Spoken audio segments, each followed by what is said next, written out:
हमारा आज tension and acceleration का वो गलती से फोर्स एंड मोमेंटम लिखा गया है। Tension and acceleration in a string बड़ा ही मज़ेदार टॉपिक के साथ साथ थोड़ा सा कंसेप्चुअल है। बुक में आपके पास यहाँ पे डायरेक्ट डेरिवेशन गिवन है। ये जो डेरिवेशंस हैं ये आप लोगों ने, जैसे मैं आप लोगों को नोट करवाऊँगा, आप लोगों ने वैसे ही करनी होगी। जी वेलकम। जो भी न्यू स्टूडेंट है मेरा बेटा, ज़रा ध्यान से अब कंसंट्रेट कीजिएगा। ये टॉपिक बहुत बहुत बहुत इम्पोर्टेंट है और इसमें हमेशा डिफ़िकल्टी इसलिए आती है क्योंकि आपकी बुक में जो डेरिवेशन है वो डायरेक्ट गिवन है, आपकी बुक में जो डेरिवेशन गिवन है वो डायरेक्ट गिवन है, आपकी बुक में जो डेरिवेशन गिवन है वो डायरेक्ट गिवन है। यहाँ पे हमने टेंशन टी को रिप्रेजेंट किया है टी से और एक्सेलरेशन को रिप्रेजेंट करते हैं ए से। सबसे पहले मैं आप लोगों को टेंशन के बारे में ये चीज़ क्लियर कर दूँ कि आपके पास टेंशन किस चीज़ का नाम है। Newton third law of motion के बाद मेरा बेटा हमारा ये टॉपिक आता है tension and acceleration in a string का, और ये पेज नंबर मेरा बेटा आपके पास बनता है 64। पेज नंबर मेरा बेटा हमारे पास ये 64 है।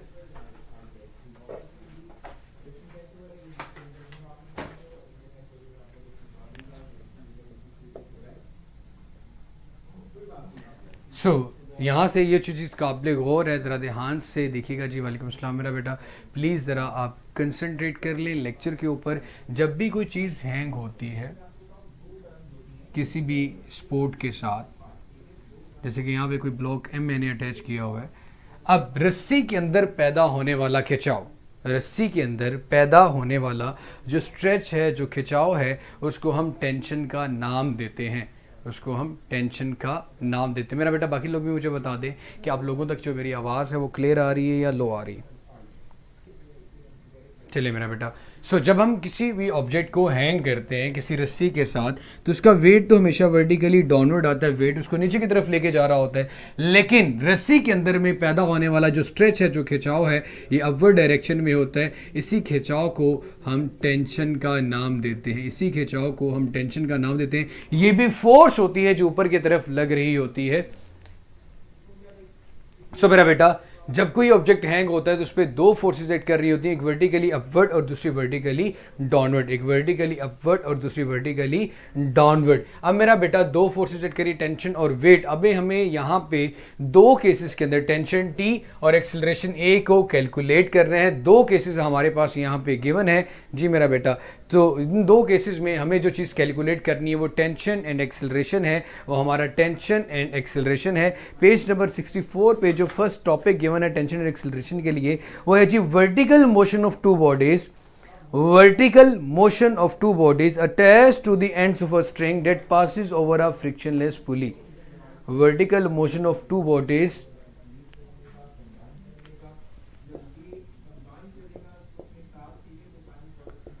vertical motion of two bodies attached to the strings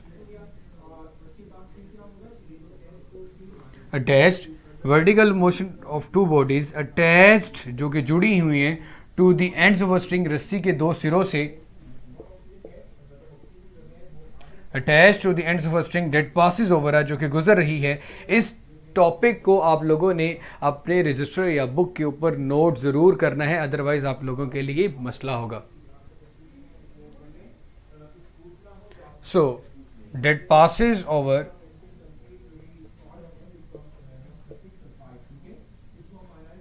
frictionless पुली। पुली किसे कहते हैं भाई? जैसे कि किसी भी हैवी चीज़ को उठाने के लिए हम बॉल बेरिंग्स या पुली का इस्तेमाल करते हैं। तो हमारे पास vertical motion of two bodies है, दो बॉडीज़ जो बिल्कुल वर्टिकली अटैच्ड हैं एक रस्सी के साथ, एक का मैस कम है जबकि एक का मैस ज़्यादा है। तो जिसका मैस ज़्यादा है उसको मैं नीचे रखता हूँ, तो आपको बड़े अच्छे से पता है जो चीज़ हैवियर होती है वो नीचे की तरफ होगी, जो चीज़ लाइट होगी वो ऊपर की तरफ होगी। हैवियर ऑब्जेक्ट का मैस, हैवियर ऑब्जेक्ट को हम ए कहते हैं और लाइट ऑब्जेक्ट को बी। हैवियर ऑब्जेक्ट के मैस को M1 का नाम दिया जा रहा है और लाइट ऑब्जेक्ट के मैस को M2 का नाम दे देते हैं, क्योंकि दोनों का मैस डिफरेंट है। ज़ाहिर सी बात, एक बड़ा और एक छोटा है, इसलिए एक के साथ हमने M1 लिख दिया और एक के साथ हमने M2 लिख दिया।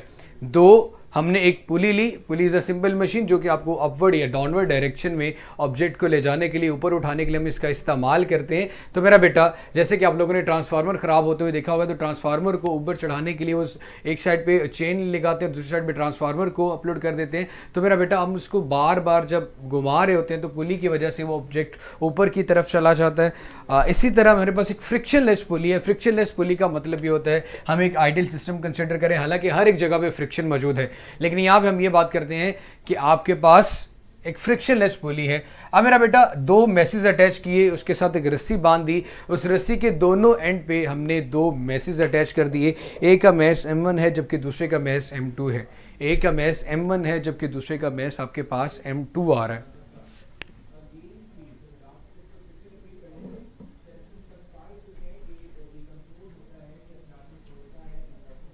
जी मेरा बेटा, यहां तक क्लियर है? सो मेरे बच्चे, एक का मैस M1 और दूसरे का मैस M2 है। हमने यहाँ पे टेंशन और एक्सेलरेशन निकालना है। जब इसका मैस ज़्यादा होगा, ये थोड़ा सा मूव करेगा, इसकी वेलोसिटी में चेंज आएगा, तो मतलब क्या हुआ, इसमें क्या प्रोड्यूस होगा, एक्सेलरेशन प्रोड्यूस होगा। इसमें क्या प्रोड्यूस होगा, एक्सेलरेशन प्रोड्यूस होगा। अब मेरे बेटा, हम लोगों ने जो चीज़ कैलकुलेट करनी है वो T एंड A कैलकुलेट करना है। जी बेटा, प्रैक्टिकली तो पॉसिबल नहीं, लेकिन हम यहाँ पे आइडियल केस कंसिडर कर दें ताकि टी और ए निकाल लें। जिस तरह आप लोग मैथमेटिक्स में इक्वेशन में x और y की वैल्यू निकालते हो, इक्वेशंस में x और y की वैल्यू निकालते हो, इसी तरह हम इक्वेशंस बना के यहाँ पे t और a की वैल्यू कैलकुलेट करेंगे। ये इस टॉपिक को मैं स्टेप बाय स्टेप करवाऊंगा। ये टॉपिक हो गया तो उससे नेक्स्ट वाले टॉपिक को करने में किसी किस्म का कोई मसला नहीं होगा, वो भी जल्दी हो जाएगा। So tension and acceleration in a string को हम कैलकुलेट कैसे करेंगे,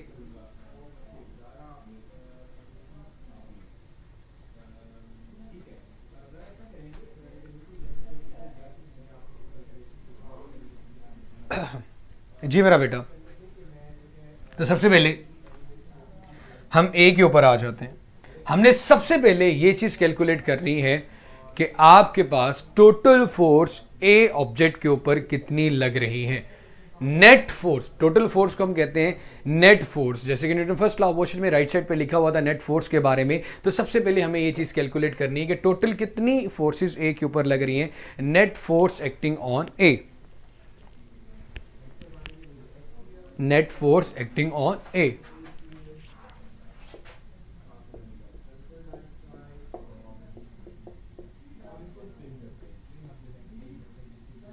net force acting on A, A के ऊपर कितनी फोर्सेस एक्ट कर रही हैं। ए के ऊपर दो फोर्सेस एक्ट कर रही हैं, एक टेंशन टी और एक उसका वेट। टेंशन टी अपवर्ड और उसका जो वेट होता है वो बेटा डाउनवर्ड होता है। वेट क्या होता है, डाउनवर्ड, और टेंशन टी क्या होती है, upward. Net force acting on A, मैं यहां पे पहले वेट को लिखता हूं और इसमें ऐड कर देता हूं टेंशन टी, लेकिन टेंशन के साथ नेगेटिव साइन लगाता हूं, क्योंकि नेगेटिव साइन जब भी फिजिक्स में आएगा तो ये चीज हमेशा याद रखिएगा कि आपके पास यहां पे नेगेटिव साइन इंडिकेट कर रहा होता है ऑपोजिट डायरेक्शन को। यहां पे जो नेगेटिव साइन है वो इंडिकेट कर रहा होता है ऑपोजिट डायरेक्शन को। यहां पे जो नेगेटिव साइन है वो इंडिकेट कर रहा होता है ऑपोजिट डायरेक्शन को। यहां पे जो नेगेटिव साइन है वो इंडिकेट कर रहा होता है ऑपोजिट डायरेक्शन को। वेट और tension are both opposite to each other. So weight और टेंशन, टी के साथ मैंने नेगेटिव साइन लगा दिया। मेरा बेटा ये चीज याद रखिएगा, यहां पे जो वेट है उसको W1 का नाम दे देता हूं, यहां पे जो वेट है उसको W2 का नाम दे देता हूं। वेट का वैसे फॉर्मूला होता है मेरा बेटा mg, तो W1 के लिए आएगा m1g, तो यहां पे लिखा जा सकता है m1g plus into minus minus T. लेकिन क्वेश्चन ये साबित होता है, क्वेश्चन यहां पे ये पैदा होता है कि भाई आपने यहां पे वेट को पहले क्यों लिखा।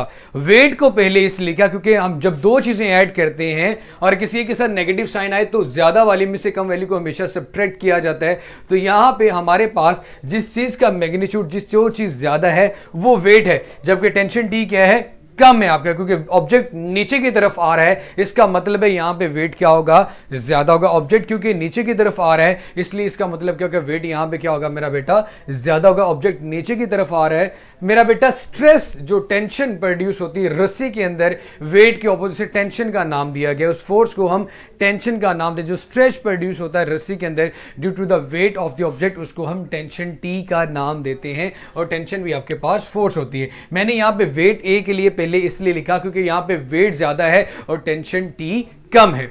अब मेरा बेटा मैंने लिख दिया m1g minus T. Opposite sign इसलिए लगाया, ऑपोजिट साइन इसलिए लगाया क्योंकि दोनों की डायरेक्शन ऑपोजिट है। और सबसे पहले अगर मैंने वेट लिखा है उसकी रीजन सिर्फ और सिर्फ ये है कि अगर वेट ज्यादा होगा तो टेंशन की वैल्यू क्या आ जाएगी मेरा बेटा, कम। अगर माइनस टी प्लस m1g लिखेंगे तो फिर भी mth बिल्कुल सेम ही रहेगा, लेकिन ऑर्डर क्या हो जाएगा, चेंज। तो अगेन उस ऑर्डर को चेंज कर दो। ऑर्डर हमेशा हम पहली वैल्यू को पॉजिटिव लिखते हैं और दूसरी को जिसको सब्ट्रैक्ट करना उसको नेगेटिव लिखते हैं। अब मेरा बेटा यहां पे नेट फोर्स एक्टिंग ऑन ए, हमारे पास इक्वेशन नंबर ए आ गई। अब मेरा बेटा यहां पे net force acting on A लिखा हुआ है हमारे पास, but according to Newton second law of motion force किसकी इक्वल होती है बेटा, according to Newton second law of motion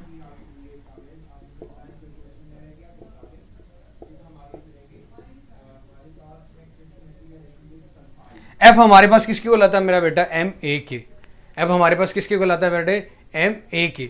अब मेरा बच्चा हम लोगों ने M1 के लिए फोर्स को देखना है तो यहां पे आ जाएगा M1A। इसका मतलब है यहां पे जहां पे नेट फोर्स लिखा हुआ है मैं लिख सकता हूं M1A is equal to M1G minus T, और इसे मैं इक्वेशन नंबर 1 का नाम देता हूं। M1A is equal to M1G minus T, इसे हम इक्वेशन नंबर 1 का नाम दे देते हैं। M1A is equal to M1G minus T, इसको हम इक्वेशन नंबर 1 का नाम दे देते हैं। M1A is equal to M1G minus T, इसको हम इक्वेशन नंबर 1 का नाम दे देते हैं।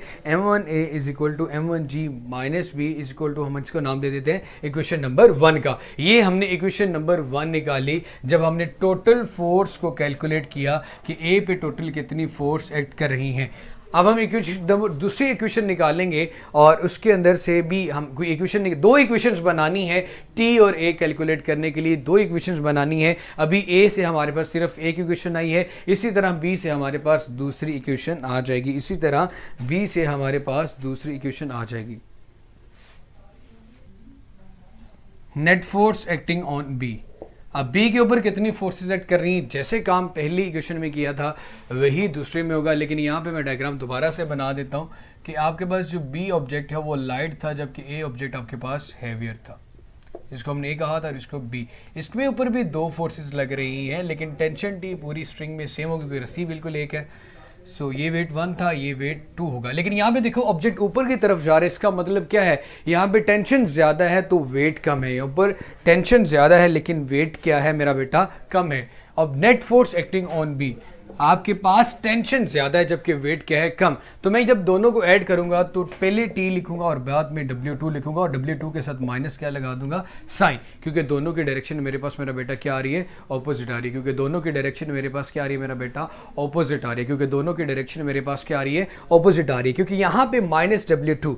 अब मेरा बेटा वेट का फॉर्मूला होता है mg, m2 के लिए क्या आ जाएगा, m2g। तो यहाँ पे मैं लिख दूंगा डायरेक्ट ही T माइनस M2G, और according to Newton second law of motion force को यहाँ पे लिख दूंगा M2A। तो इक्वेशन नंबर 2 क्या बन गई, M2A is equal to T minus M2G। M2A is equal to T minus M2G। Net force acting on A and net force acting on B, page number 65 पे देखें। ये दोनों चीज़ें मैंने दो इक्वेशंस निकाली। हमारा असल काम ये दो इक्वेशंस निकालना था। अब इन दो इक्वेशंस की मदद से, इक्वेशन नंबर 1 और 2 की मदद से हम निकालेंगे अपनी T और A को, जो कि इंशाल्लाह हमारा कल का टॉपिक होगा।